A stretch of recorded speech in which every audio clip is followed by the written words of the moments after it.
Xin chào các bạn đã đến với kênh xe tải 365. Hôm nay xin mời các bạn cùng chúng tôi tìm hiểu về hãng xe tải Zinap của Hà Lan.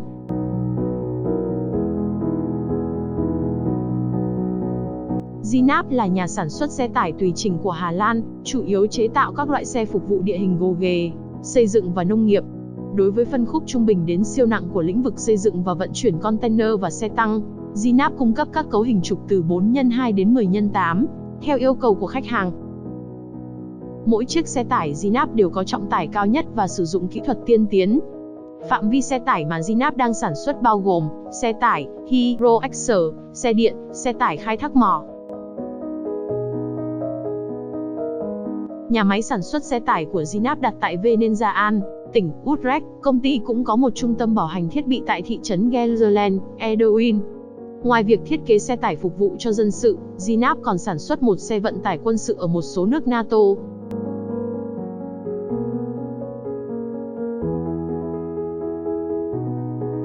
Sau đây xin mời các bạn cùng chúng tôi tìm hiểu về lịch sử phát triển của hãng xe tải Zinap. Lịch sử hình thành của Zinap được bắt đầu vào năm 1933. Evert van Zinck Senior bắt đầu kinh doanh xe hơi ở Edouin, Hà Lan. Ngay sau chiến tranh, công ty đã phân nhánh sang dịch vụ xe tải tự đổ và chuyển đổi chiếc xe A4 thành máy kéo nông nghiệp. Vào ngày 1 tháng 11 năm 1948, cả hai anh em Adrie và Fezer T là sự tiếp nối công việc kinh doanh xe hơi của cha họ và mở rộng hơn nữa hoạt động kinh doanh của mình. Hoạt động của họ tập trung vào buôn bán và sửa đổi những chiếc xe tải còn sót lại của quân đội Hoa Kỳ như GMC Diamond cũng đã được thực hiện và những chiếc xe tải này sau đó đã được bán. Trong những năm 1950, gia đình Van Zinck chủ yếu bán xe tải gieo chưa chuyển đổi mà họ thu được từ kho dự trữ dư thừa của quân đội Mỹ. Động cơ xăng ban đầu có thể được thay thế bằng động cơ diesel Leyland đáp mới. Vào năm 1953, sau trận lũ lụt đã làm tăng nhu cầu về xe ben đã làm cho công ty ngày càng phát triển.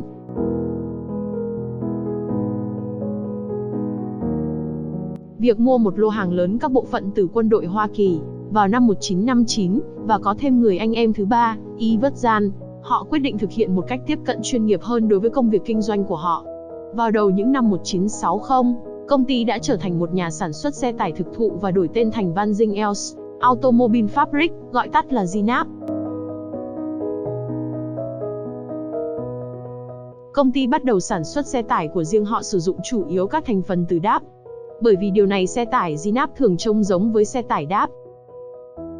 Những chiếc xe tải mới này là những chiếc gieo cũ.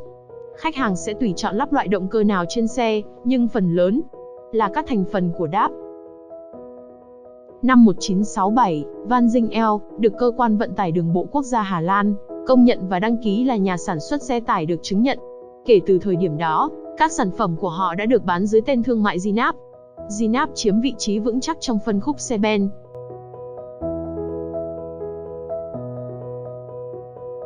Về mặt kỹ thuật, những chiếc xe vẫn được cấu tạo từ các bộ phận của quân đội trước đây. Trục, hộp số, hệ thống lái được chứng minh là không thể thay đổi sau khi đại tu kỹ lưỡng. Những bộ phận này đảm bảo giá mua thấp là yếu tố quyết định để nhiều người mua Zinap. Sản lượng hàng năm của công ty tăng lên khoảng 150 xe. Trong những năm 1970, ngày càng có nhiều thành phần mới được nâng cấp, chẳng hạn như cabin được sử dụng hầu hết là do đáp sản xuất.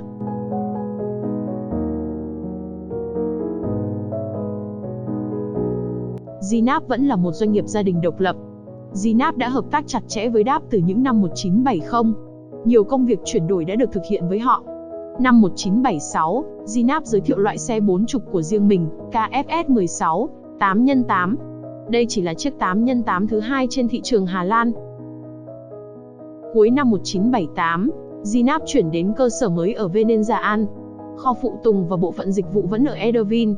Kể từ ngày 1 tháng 1 năm 1992, các chi nhánh cũ và mới được tách thành các công ty riêng biệt. Năm 1980, chứng kiến chiếc đầu tiên F480, hệ dẫn động 8x8, chiếc xe tải Zinap đầu tiên được chế tạo hoàn toàn từ các bộ phận mới. Công ty đã ký hợp đồng với đáp vào ngày 1 tháng 2 năm 1982, trong đó quy định rằng đáp sẽ đảm nhận việc bán hàng và dịch vụ sau bán hàng các sản phẩm của Zinap.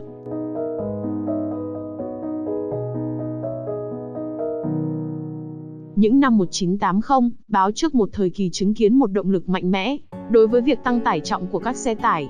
Tại Hội chợ Thương mại Công nghiệp Xe hơi Hà Lan, RAN năm 1984, Zinap một lần nữa bỏ xa đối thủ với việc giới thiệu những chiếc xe 50 đầu tiên. Sự xuất hiện của các thành phần mới, nặng hơn đã cho phép nâng cấp đáng kể dòng sản phẩm. Thậm chí có thể có trọng lượng cao hơn, bằng cách sử dụng hệ thống lò xo khí nén thủy lực được giới thiệu vào năm 1986.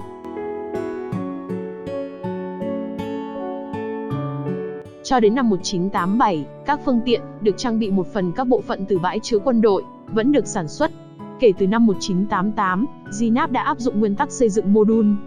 Công ty mua các thành phần tiêu chuẩn từ DAF và chế tạo những chiếc xe tải của mình theo cấu trúc mô đun. Điều này cho phép việc chế tạo linh hoạt hơn và có nhiều mẫu mã đa dạng hơn được sản xuất mà Zinap cung cấp.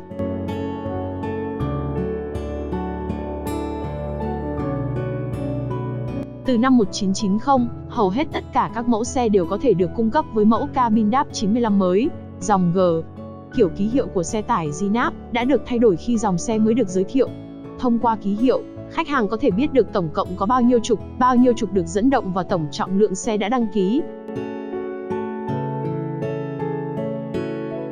Năm 1991, Zinap giới thiệu hệ thống lái xe điện tử, được phát triển đặc biệt để cho phép trục cứng phía sau, lái song song rộng rãi. Điều này dẫn đến việc tăng tải trọng hợp pháp lên 4 tấn.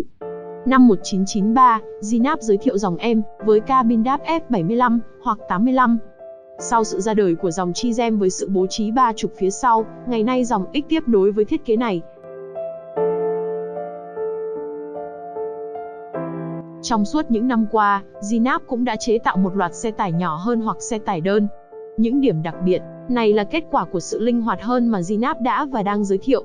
Để củng cố vị thế trên thị trường, Zinap đã mở rộng chủng loại xe của mình với xe tải khai thác Zinap từ năm 2006 và xe tải Durer chạy điện 100% từ năm 2013.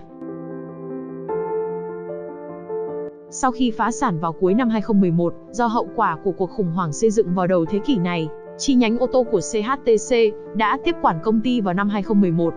Trong 8 năm, CHTC đã dẫn đầu và đầu tư vào các thị trường và công nghệ mới, chẳng hạn như xe đẩy điện. Zinap là công ty con 100% vốn của công ty nhà nước Trung Quốc, CHTC, với tên gọi Zinap Truck, Netherlands BV.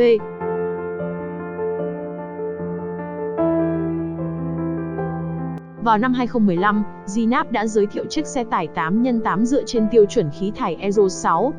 Vào ngày 3 tháng 9 năm 2018, Zinap đã được trao chứng chỉ ISO 14001, 2015 và ISO 9001, 2015. ISO 14001 là tiêu chuẩn quốc tế đưa ra các yêu cầu đối với hệ thống quản lý môi trường. Nó giúp các tổ chức cải thiện hoạt động môi trường của họ, bao gồm thông qua việc sử dụng hiệu quả tài nguyên và giảm thiểu chất thải. ISO 9001 là tiêu chuẩn quốc tế về hệ thống quản lý chất lượng. Các tổ chức có thể sử dụng tiêu chuẩn này để chứng minh rằng tổ chức có thể cung cấp một cách nhất quán các sản phẩm và dịch vụ đáp ứng các yêu cầu của khách hàng và quy định. Vào năm 2020, quyền sở hữu Zinap Truck, Netherlands BV đã trở lại trong tay người Hà Lan, sau một vụ mua đứt của ban quản lý. CHTC hiện đã chuyển trọng tâm và quyết định rút khỏi Zinap. Việc tiếp quản độc lập với những diễn biến xung quanh việc nhượng quyền mua sắm phương tiện giao thông công cộng, Easy Selve CHT. Công ty được mua lại từ thương hiệu xe tải chuyên dụng hạng nặng và công nghiệp xây dựng có trụ sở tại Venezia, thuộc sở hữu của công ty CHTC Trung Quốc, đã được tiếp quản bởi ban lãnh đạo đương nhiệm, bao gồm Dick Inier, Jan Willem van der Kroon và Michel Zhang. Roland van der Oude đã được bổ nhiệm làm giám đốc điều hành và đồng cổ đông quản lý công ty. Ông van der Oude có nhiều kinh nghiệm trong ngành sản xuất trong nước và quốc tế. Các cuộc thảo luận đang được tổ chức với các bên khác nhau để củng cố hơn nữa vị thế trên thị trường. Ban quản lý, người đã làm việc cho Zinap trong một thời gian dài, đã hợp lực và vạch ra một kế hoạch kinh doanh. Điều này đã dẫn đến một cuộc tiếp quản thành công. Zinap hiện đã trở lại trong tay người Hà Lan. Sau khi tiếp quản, Zinap sẽ tập trung trở lại thị trường Hà Lan và châu Âu, cung cấp các giải pháp vận tải sáng tạo và bền vững, chẳng hạn như cụm trục Widespread và hệ thống chuyển động Zero Emission. Hiện tại Zinap sử dụng hệ thống chuyển động và khung, cabin của xe tải DAF và xe tải Ford để thiết kế xe tải của mình. Trên đây chúng tôi vừa giới thiệu đến các bạn về hãng xe tải Ginap của Hà Lan. Nếu các bạn có ý kiến chia sẻ, hãy để lại bên dưới phần bình luận.